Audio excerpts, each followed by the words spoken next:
राणा सांगा और अमर खजाने का रहस्य। गहरी रात का सन्नाटा था। मेवाड़ की पर्वतमालाओं पर चंद्रमा की हल्की रोशनी बिखरी हुई थी। महलों की ऊंची दीवारों के पीछे से एक रहस्यमय परछाई तेजी से भागती हुई दिखाई दी। परछाई की चाल बता रही थी कि वह किसी गहरे उद्देश्य से निकली है। अचानक एक गुप्त सुरंग के पास वह रुकती है और धीरे धीरे भीतर प्रवेश कर जाती है। वहां जो कुछ हुआ वह पूरे मेवाड़ के इतिहास को बदलने वाला था। लेकिन यह रहस्य क्या था? इसका जवाब छिपा था मेवाड़ के सबसे महान योद्धा राणा सांगा के जीवन की एक अनसुनी दास्तान में। राणा सांगा का संघर्ष। 1500 के दशक का भारत, जब देश छोटे छोटे राज्यों में बंटा हुआ था। हर राजा अपनी शक्ति और साम्राज्य बढ़ाने के लिए दूसरे पर आक्रमण करता था। लेकिन मेवाड़ का योद्धा राणा सांगा सिर्फ एक राजा नहीं था, वह वीरता, त्याग और संघर्ष का प्रतीक था। उनके शरीर पर 80 से ज्यादा घाव थे, लेकिन उनकी आंखों में अपार साहस और आत्मविश्वास था। उनके बारे में कहा जाता था कि उनके जैसा योद्धा भारत में न हुआ था, न होगा।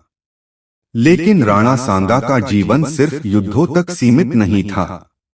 उनके जीवन में एक ऐसा रहस्य भी छिपा था जिसने उन्हें न केवल अपने दुश्मनों से बल्कि अपने ही लोगों से लड़ने पर मजबूर कर दिया। अचानक आया एक रहस्यमय संदेश।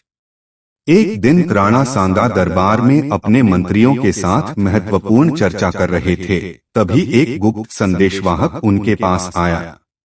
उसके चेहरे पर घबराहट और डर साफ झलक रहा था। उसने राणा को एक मुड़ा हुआ पत्र दिया। राणा ने जैसे ही पत्र खोला, उनके चेहरे पर गंभीरता छा गई। पत्र में लिखा था, जो आप खोज रहे हैं वह आपके महल के नीचे छिपा है। लेकिन इसे पाने के लिए आपको अपनी सबसे बड़ी परीक्षा देनी होगी। याद रखें, यह खजाना सिर्फ आपका नहीं बल्कि पूरे मेवाड़ की नीति बदल देगा। राणा ने पत्र को मोड़ा और गुप्त मंत्रियों को बुलाया। उन्होंने आदेश दिया कि महल के नीचे की गुप्त सुरंगों की तुरंत जांच की जाए। गुप्त सुरंग का खुलासा।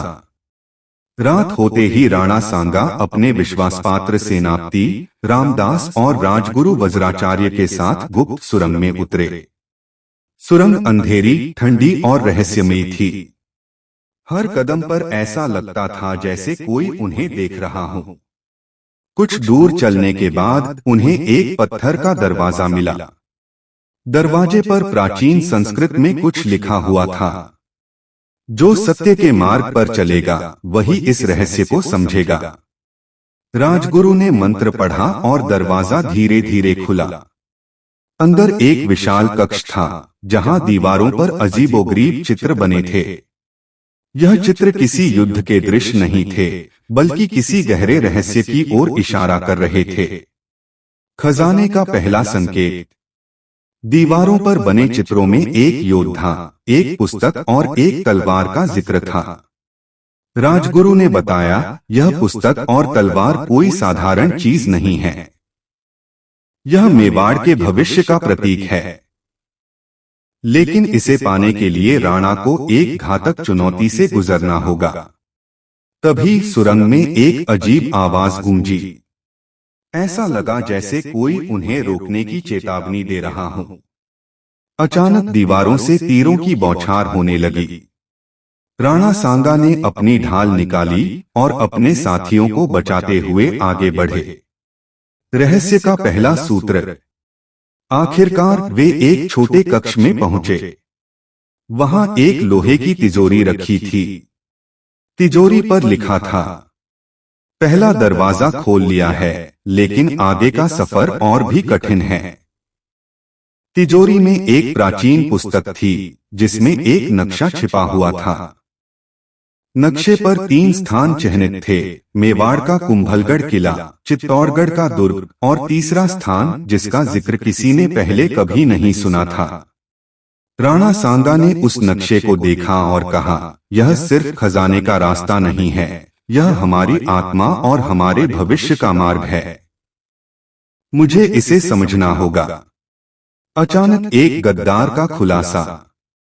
जब राणा सांगा और उनके साथी उस सुरंग से बाहर निकले तो उन्हें खबर मिली कि उनके ही दरबार में कोई गद्दार है जो इस खजाने की जानकारी दुश्मनों तक पहुंचा रहा है। राणा ने सोचा, क्या यह गद्दार वही है जिसने मुझे पत्र भेजा था, या यह सिर्फ एक चाल है? कहानी यहीं खत्म नहीं होती। नक्शा, गुप्त सुरंग और गद्दार के इस खेल के बीच राणा सांगा को एक ऐसी चुनौती का सामना करना पड़ा जिसने उनकी वीरता और धैर्य की सीमा को परखा। लेकिन वह तीसरा स्थान कौन सा था? गद्दार कौन था? और खजाने का सच क्या था? यह सब जानने के लिए आपको कहानी के अगले भाग का इंतजार करना होगा।